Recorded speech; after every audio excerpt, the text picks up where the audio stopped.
Coríntios capítulo 11, nós vamos ler dos versos 17 a 33. Só que antes de ler 1 Coríntios 11, de 17 a 33, eu quero só lembrar uma coisinha do nosso verso do ano, que está em Atos capítulo... Não precisa abrir não, eu vou ler para vocês. Atos 2, de 42 a 47. Ok? Vou lembrar algumas coisas. Eles se dedicavam aos ensinos dos apóstolos e à comunhão, ao partir do pão e às orações. Todos estavam cheios de temor e muitas maravilhas e sinais eram feitos pelos apóstolos. Os que criam mantinham-se unidos e tinham tudo em comum, vendendo suas propriedades e bem, distribuíam a cada um conforme a sua necessidade. Todos os dias continuavam a reunir-se no pátio do templo, partiam o pão em suas casas e juntos participavam das refeições com alegria e sinceridade de coração, louvando a Deus e tendo a simpatia de todo o povo. E o Senhor lhes acrescentava diariamente os que iam sendo salvos. Amém? O Senhor lhes acrescentava. Vamos abrir agora 1 Coríntios 11, nós vamos ler dos versos 17, a partir do verso 17. Entretanto, nisto eu lhes vou dizer, não os elogio, pois as reuniões que vocês mais fazem mal do que bem. Em primeiro lugar, ouço que quando vocês se reúnem como igreja, há divisões entre vocês. E até certo ponto eu o creio, pois é necessário que haja divergência entre vocês, para que sejam conhecidos quais dentre vocês são aprovados. Quando vocês se reúnem, não é para comer a ceia do Senhor, porque cada um come a sua própria ceia sem esperar pelos outros. Assim, enquanto um fica com fome, o outro se embriaga. Será que vocês não têm casa onde pode comer e beber? Ou desprezam a igreja de Deus e humilham os que nada têm? Que lhes direi? Eu os elogiarei por isso? Certamente que não. Pois recebi do Senhor o que também lhes entreguei, que o Senhor Jesus, na noite em que foi traído, tomou o pão e, tendo dado graças, partiu e disse: isso é o meu corpo que é dado em favor de vocês. Façam isso em memória de mim. Da mesma forma, depois da ceia, ele tomou o cálice e disse: este cálice é a nova aliança no meu sangue. Façam isso sempre que o beberem em memória de mim. Porque sempre que comerem deste pão e beberem desse cálice, vocês anunciam a morte do Senhor até que ele venha. Portanto, todo aquele que comer o pão e beber do cálice do Senhor indignamente será culpado de pecar contra o corpo e o sangue do Senhor. Examine-se cada um a si mesmo, e então coma o pão e beba o cálice. Pois quem come e bebe sem discernir o corpo do Senhor, come e bebe para a sua própria condenação. Amém? Vamos ler até aí. Senhor Deus, mais uma vez eu te peço que o Senhor nos capacite no entendimento da Tua palavra, Senhor. Fale aos nossos corações, ó Pai, fale aos nossos ouvidos e, Senhor, transforme as nossas vidas, Senhor. Todos os dias, que possamos ser transformados por Ti, pelo poder do Teu Espírito Santo. Em nome santo do Senhor Jesus. Amém. Amém. Paulo, nesse texto, ele está chamando a atenção da igreja para algumas coisas em relação à ceia do Senhor. Eu já citei algumas delas aqui no começo. Para entendermos todo esse contexto, nós precisamos lembrar que isso que nós fazemos, a ceia do Senhor, ela é uma ligação entre a primeira vinda e a segunda vinda do Senhor Jesus. Ok? Na primeira vinda do Senhor Jesus, ele participou da ceia. E na sua última ceia ele disse: agora vocês vão fazer isso como minha igreja, até que eu volte. Até que eu volte. Então é um elo de ligação entre a primeira e a segunda vinda do Senhor. Porque quando o Senhor Jesus retornar em glória, não haverá mais necessidade da ceia do Senhor. Amém? Então nós precisamos entender isso. Algumas igrejas celebram essa ceia semanalmente. Todas as semanas, todos os domingos ou todos os sábados, quando eles se encontram. Outras igrejas, assim como a nossa, celebram primeiro domingo do mês, por exemplo. Algumas todo segundo domingo do mês. Uma vez por mês eles celebram. Outras ainda celebram de 3 em 3 meses somente. O fato não é esse. O fato é que eles estão celebrando. Nós estamos celebrando. A Bíblia não diz com qual frequência. Se tem que ser uma vez por mês, se tem que ser toda semana, se tem que ser de 3 em 3 meses. A Bíblia não vai direto a esse ponto. O fato é que nós estamos celebrando até que Ele volte. Amém? Ok. Alguns ensinamentos sobre a ceia do Senhor têm sido um pouco mal esclarecidos para alguns irmãos. E também outros irmãos não entendem muito bem o real significado dela. E é por isso que eu quis que vocês viessem hoje um pouco mais cedo, para a gente ter esse tempo maravilhoso que nós tivemos de comunhão, e para que pudéssemos participar juntos da ceia do Senhor. Só que antes disso, eu quero falar sobre algumas coisas que estão erradas a respeito da ceia do Senhor. Alguns irmãos, ou algumas igrejas, acham que essa ceia, ela faz parte de uma transubstanciação. Olha o nome. Transubstanciação. Ou seja, vocês se lembram, como eu preguei alguns tempos atrás, que lá na igreja primitiva, os crentes foram chamados até de canibais? Lembram disso? Foi por causa disso. Porque eles criam, algumas pessoas criam, tinha essa crença de que os elementos da ceia, corpo e sangue, pão representando o corpo e sangue representado pelo fruto da videira, ok? Eram literalmente pedaços do corpo e sangue do Senhor Jesus Cristo. Literalmente. Então eles foram chamados inclusive de canibais. Olha até que ponto chegou. Isso você e eu sabemos que não é verdade. Amém? Tem dúvida ainda? Não, né? Amém. Até porque não tem corpo do Senhor Jesus Cristo, porque Ele está ressurreto. Amém? Não existe, o túmulo está lá, mas está vazio. Não existe restos mortais do Senhor Jesus Cristo. Então isso é simplesmente impossível de acontecer. Amém? Ponto final nisso? Muito bem. Passando para a segunda.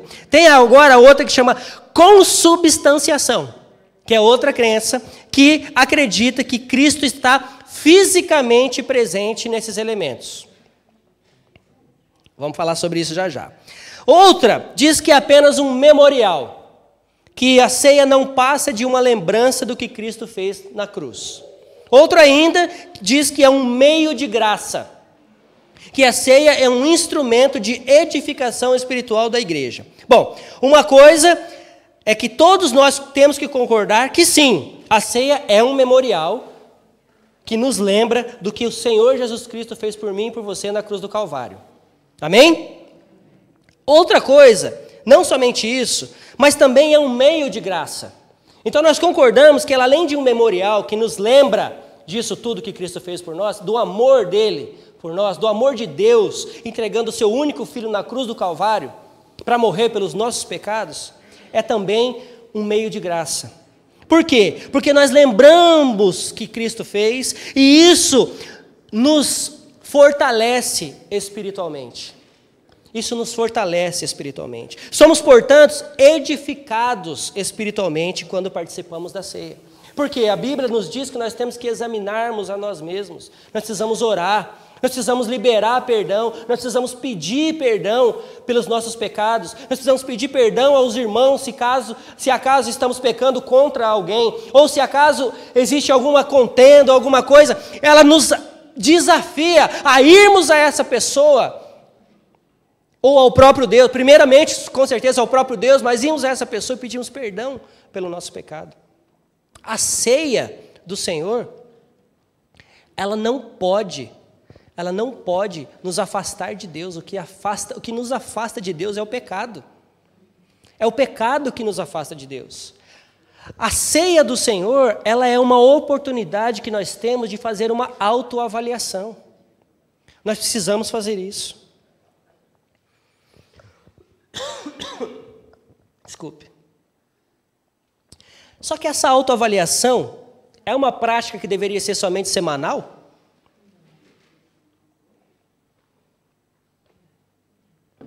Ou mensal? Uma vez por mês você se autoanalisa e vê o quanto pecador e sofredor você é. E aí você vem diante de Deus, pede perdão pelos seus pecados, Participa da ceia do Senhor e seu problema está resolvido. É isso que a Bíblia nos ensina. Então, está vendo por que é importante nós participarmos da ceia? Porque ela nos lembra disso. Ela nos lembra disso. Então, nós precisamos saber o que estamos fazendo. Paulo, ele chama a atenção dos coríntios pelo real significado da ceia. Nós precisamos entender o real significado não só da festa que acontecia antes da ceia, onde não havia acepção de pessoas, onde não existia branco, negro, asiático, brasileiro, ou britânico, ou italiano, ou o que quer que seja. Não existia isso.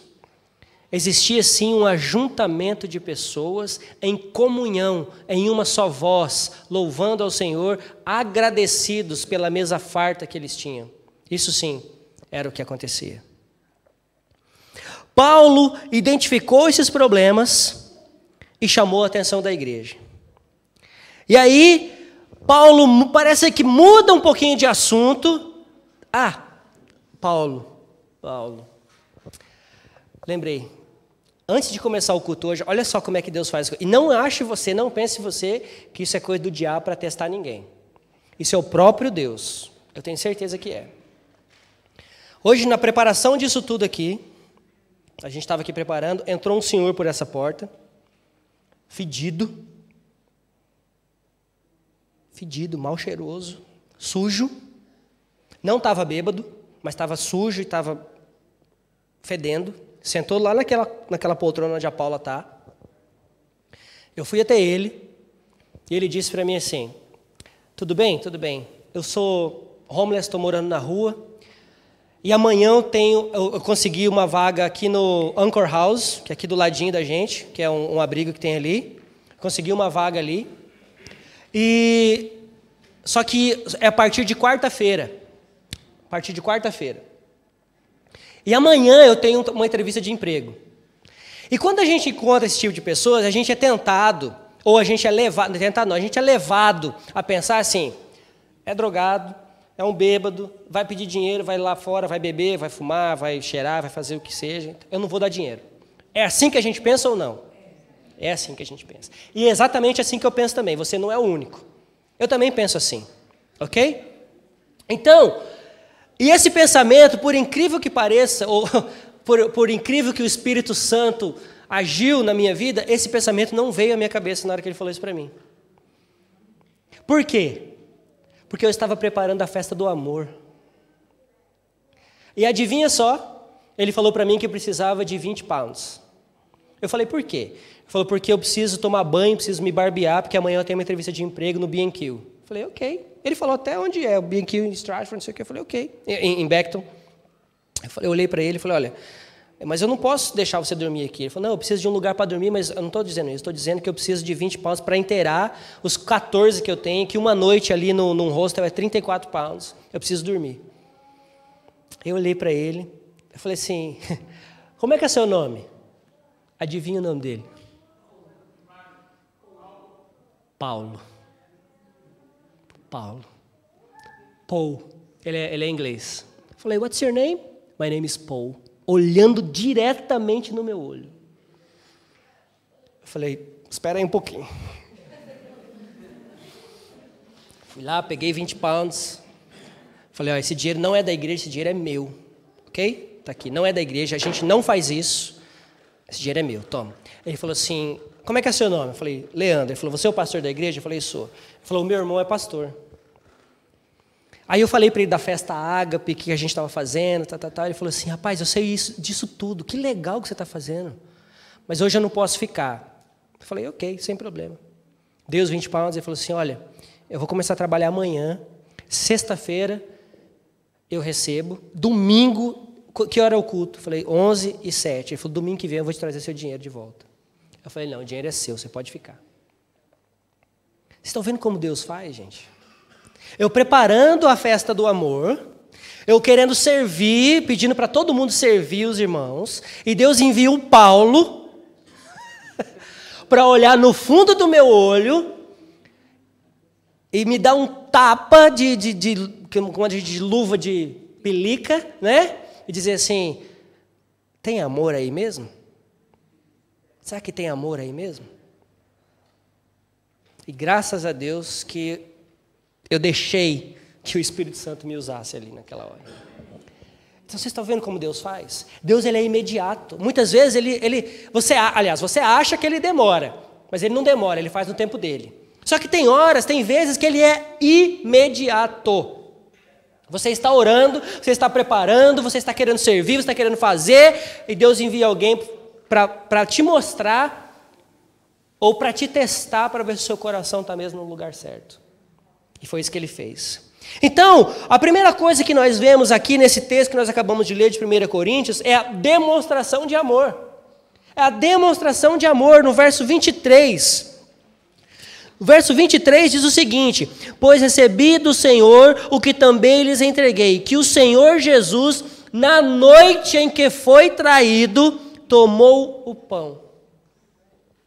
Demonstração de amor. Ele sabia quem ia traí-lo? Sabia ou não? Sabia. Ele sabia quem ia traí-lo. Pois recebi do Senhor o que também lhes entreguei. O Senhor Jesus, na noite em que foi traído, tomou o pão. Enquanto Jesus demonstrava amor, Judas revelava a maldade do seu coração. Jesus, cheio de amor e compaixão, Judas, cheio de ganância e amor ao dinheiro. Isso impediu o Senhor Jesus de ir para a cruz? Quer maior demonstração do que essa? Outra coisa que nós identificamos: alegria. Verso 24. E tendo dado graças, partiu o pão. Alegria. E tendo dado graças. Não houve ali nem sequer menção de murmuração.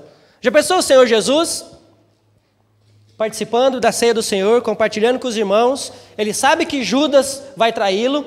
Ele diz ainda: aquele que pôr a mão no prato comigo, não é isso? Então ele fala: sai daqui, Judas. Esse prato não é para você, não. Esse prato é só para quem me ama. Esse prato é só para quem é fiel comigo. Você é traidor. Você não serve. Pensou se ele faz isso? Não. Ele demonstrou amor com Judas e com todos os outros, e principalmente por nós, porque ele sabia para onde ele estava indo. E ainda, ele deu graças ao Pai. Como você pode estar alegre sabendo que você vai morrer e por uma coisa que você não tem nem culpa? É só Jesus, gente. Não tem como não tem como você entender isso. Você consegue entender isso? É impossível nós entendermos tamanho esse amor ágape, esse amor incondicional que o Senhor tem por nós. É simplesmente impossível. Não houve sequer menção de murmuração, não houve reclamação, não houve eu acho que talvez eu não vou fazer isso. Não, houve somente certeza do que ele estava fazendo e para onde ele estava indo. O verso 26 nos diz também, começa a nos dizer da eficácia desse amor. Nos fala da eficácia desse amor. Porque sempre que comerem desse pão e beberem desse cálice, vocês anunciam a morte do Senhor até que Ele venha. Deixa eu te falar uma coisa. Não é o conhecimento de Cristo que nos salva. É a fé nele que nos salva. Vocês estão entendendo isso? O conhecimento de Cristo não é suficiente. A fé, aliás, o conhecimento mais a fé é que nos leva à salvação. Então são essas consequências que nós precisamos saber. Não é a emoção que sentimos quando nós nos lembramos do sacrifício de Cristo, mas é a fé que nós temos. Fé não tem nada a ver com emoção. Emoção, talvez você está passando por um momento difícil, você está aí choroso ou chorosa porque está acontecendo algo na sua vida, e eu aqui, sabendo disso, ou olhando para você, olhando o seu olhar e consigo identificar isso, posso muito bem apelar com você, apelar para as suas emoções. Apelar para as suas emoções e dizer, olha, vem para Cristo. Vem para Cristo que tudo vai se resolver. Não poderia fazer isso? Tudo se resolve, porque Ele pode todas as coisas. Mas aí eu vou estar apelando para a sua emoção e não para a sua fé. E aí você vai sair do seu lugar, vem aqui tropicando, chorando, vai ajoelhar aqui, vai orar, vai se derramar. E amanhã você está de volta no seu pecado, porque não foi por fé. Não foi por arrependimento que você veio aqui, foi por emoção. Quando nós entendemos pela fé o que Cristo fez por nós, nós nos arrependemos do nosso pecado e nos entregamos a Ele. Não é por emoção, é pela fé no que Cristo fez por nós. É pelo entendimento de quem nós somos, pobres pecadores, destituídos da glória de Deus. Sem Cristo é isso que nós somos. Mas Cristo, quando está nas nossas vidas, Deus olha para mim e para você e enxerga a sombra da cruz. Em Cristo é isso que acontece com nós. Então é por isso que nós gozamos desses resultados do amor de Cristo. Comer e beber o pão é um ato espiritual. Não estamos recebendo Cristo no estômago, estamos recebendo Cristo no coração. Não é aqui, é aqui. E porque houve uma transformação aqui. Não é no estômago, é no coração. Ninguém, absolutamente ninguém, teria condições de nos substituir na cruz do Calvário, a não ser Cristo Jesus. Ninguém, absolutamente ninguém. Somente Ele foi capaz de fazer isso.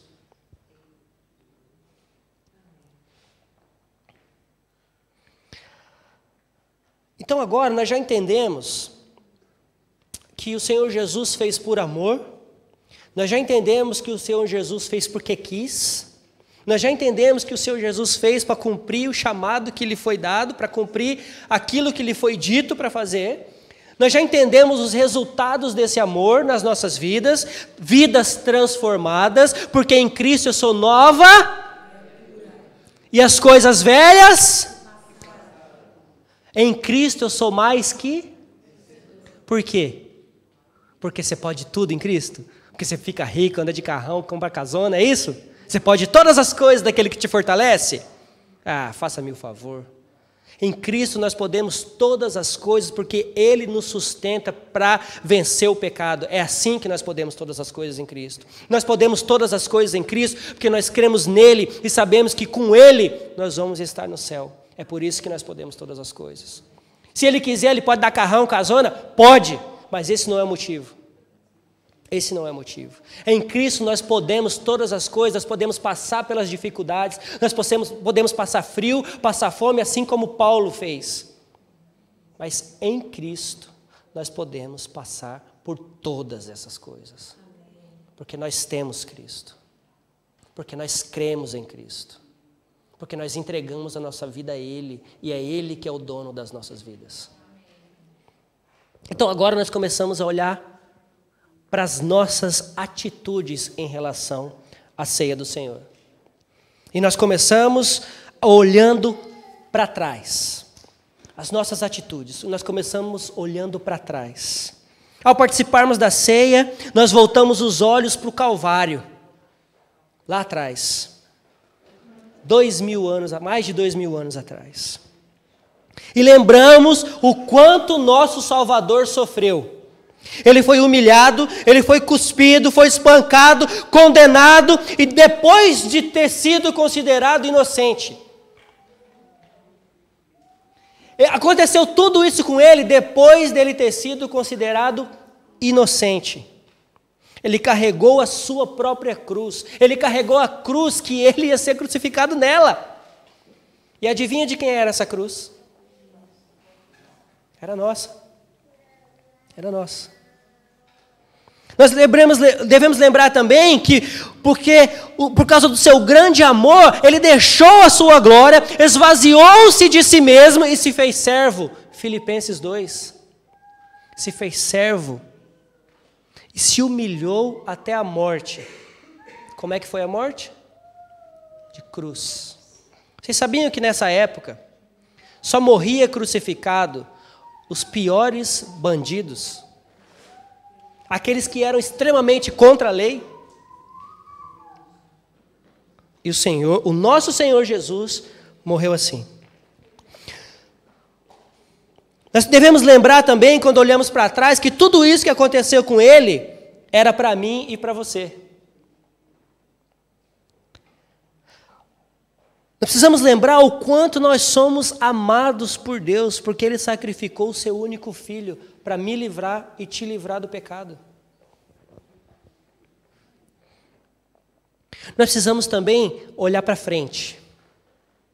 Olhamos para trás, lembramos de tudo, e agora nós olhamos para frente. Temos esperança quando olhamos para frente, não é verdade? Quem é que tem esperança andando assim? Ó? Quem é? Quem é que tem esperança andando assim? Com cara de bobo. Quando você olha com os olhos fixos no Jesus, é outra coisa.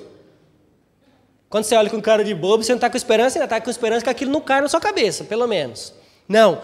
Quando você olha para frente, você olha com esperança, porque a Bíblia nos ensina, o Senhor Jesus nos disse que faça isso até que eu volte. Ou seja, Ele está afirmando, Ele não está dizendo para mim e para você, olha, talvez eu volte um dia. Não, Ele está dizendo, eu vou para o Pai, mas eu vou voltar para te buscar.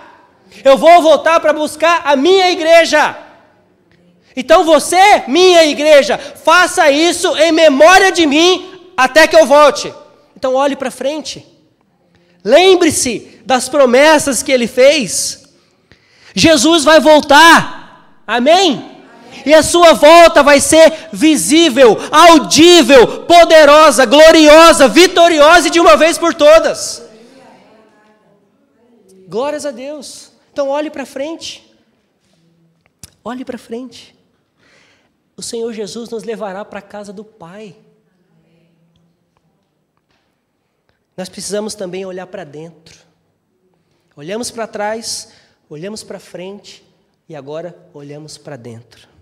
Dos versos 27 a 32.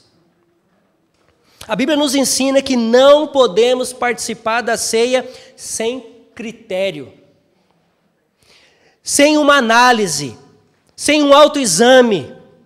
Eu não tenho a função de fazer isso, eu não posso apontar e dizer, você pode, você não pode, você pode, você não pode, você pode, você não pode, eu não tenho essa função. A minha função é te orientar a fazer um autoexame. Eu não tenho a função de falar se você pode ou não, se você deve ou não tomar a ceia. Essa função é sua, é você com Deus.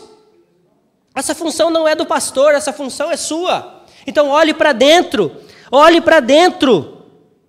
A ceia é para aqueles que têm vida em Cristo, é para aqueles que já entenderam o que Cristo fez na cruz do Calvário, é para aqueles que já aceitaram o Senhor Jesus como seu Salvador. Façam parte disso, em nome de Jesus.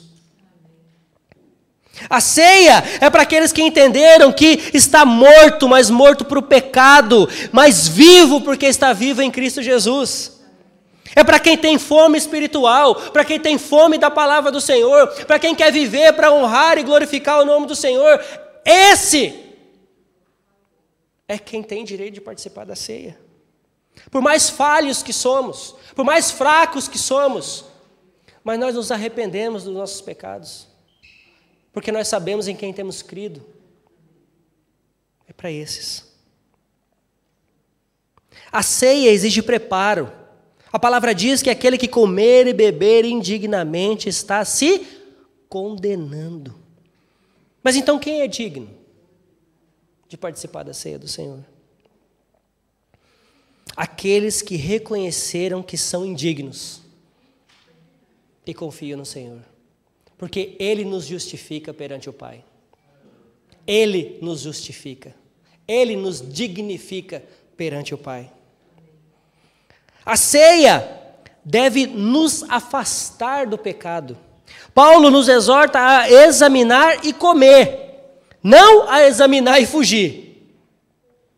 Paulo diz assim, olha, examine-se e coma. Paulo não diz, examine-se, enxergue o quão pecador você é e fuja. Não é isso que Paulo diz. Paulo diz, examine-se, peça perdão pelos seus pecados, peça perdão ao seu irmão, à sua irmã, ou quem quer que seja, e coma. Nós devemos abandonar o pecado por causa da ceia, não abandonar a ceia por causa do pecado. Vocês estão entendendo isso? Paulo não diz, se você não está bem, se você está pecando, não tome a ceia. Não, Paulo diz, examine-se, ore, reflita, peça perdão e tome a ceia. E faça isso. Nós não podemos deixar que o pecado nos afaste da ceia do Senhor. É a ceia do Senhor que nos afasta do pecado. É o autoanálise que nos afasta do pecado. Não pode ser o contrário, não deve ser o contrário, nunca. Agora, depois de olhar para trás, olhar para frente, olhar para dentro, agora nós olhamos ao redor. Dos versos 33 a 34. Somos uma família unida em Cristo Jesus, amém? Aqui não tem rico, não tem pobre, não tem pequeno, não tem grande, não tem feio. Tem uns mais feinhos. Não, tô brincando. Tem não. Não tem feio, não tem bonito, não tem gordo, não tem magro. Nós somos uma família do Senhor. Tem uns gordinhos aí? Tem. Mas vocês entenderam, né, o que eu quis dizer. Falaram ali, né? Mas a questão não é essa. A questão é que quando Cristo olha para nós, nós somos iguais, todos iguais perante Cristo.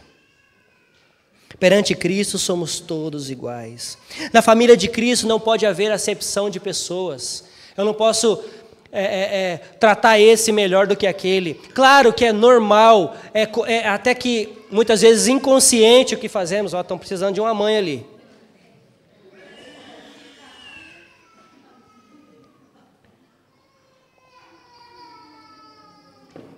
Claro que é muito normal nós termos mais afinidade com algumas pessoas, e por esse fato nós ficamos ali conversando, nós estamos aqui, estamos num cantinho, mas não pode haver acepção. Eu não posso tratar esse bem porque eu gosto dele e tratar aquele mal porque eu gosto menos dele, ou porque eu não gosto dele. Na verdade, você não tem nem que ter isso. Na igreja do Senhor não tem que ter essas coisas. Eu gosto daquele, mas não gosto daquele outro. Eu falei isso para você semana passada. Já ouviu aquela frase, né? Vou repetir. Já ouviu aquela frase? Eu gosto da Larissa. Eu amo ela, fofa. Mas ela lá no Brasil e eu aqui. Já pensou? Já ouviu isso? Já ouviu o neguinho falando? Eu amo fulano. Mas ele lá na China e eu aqui.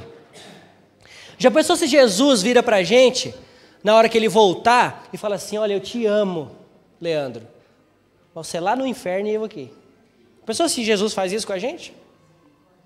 Já pensou se existisse esse tipo de acepção?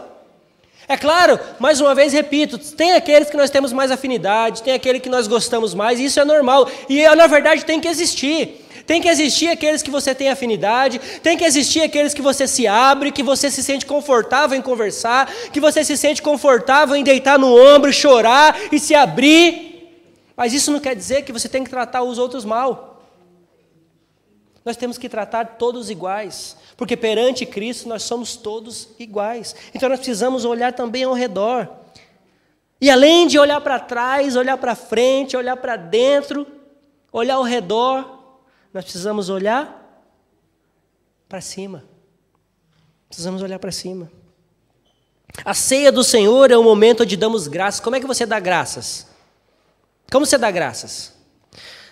Obrigado, Senhor, graças a Deus. É assim que você faz? Como é que você dá graças? Obrigado, Senhor.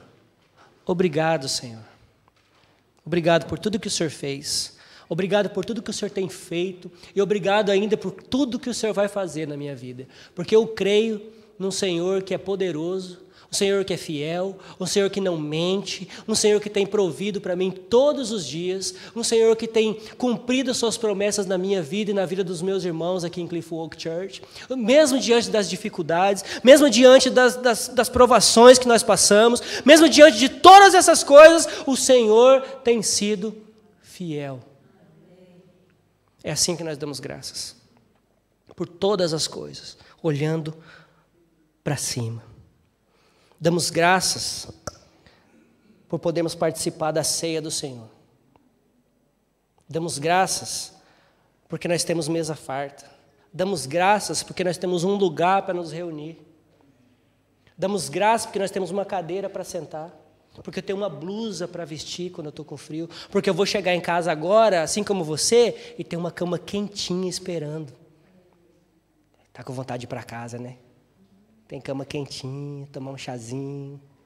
É bom, né? Pois é por essas coisas que nós temos que dar graças. E amanhã, quando você abrir o olho e perceber que você deu o primeiro suspiro, dê graças. Dê graças. É assim que nós precisamos olhar para cima, lembrando de todas essas coisas. O Senhor tem dado dons a você? Dê graças. O Senhor tem dado oportunidades para você? Dê graças. O Senhor não tem dado? Dê graças, porque Ele vai dar.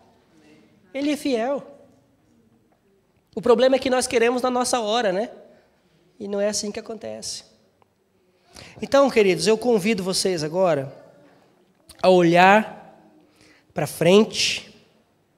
Aliás, primeiro olha para trás. Lembre-se, olha para trás, olha para frente, olha para dentro, olha ao redor e olha para cima.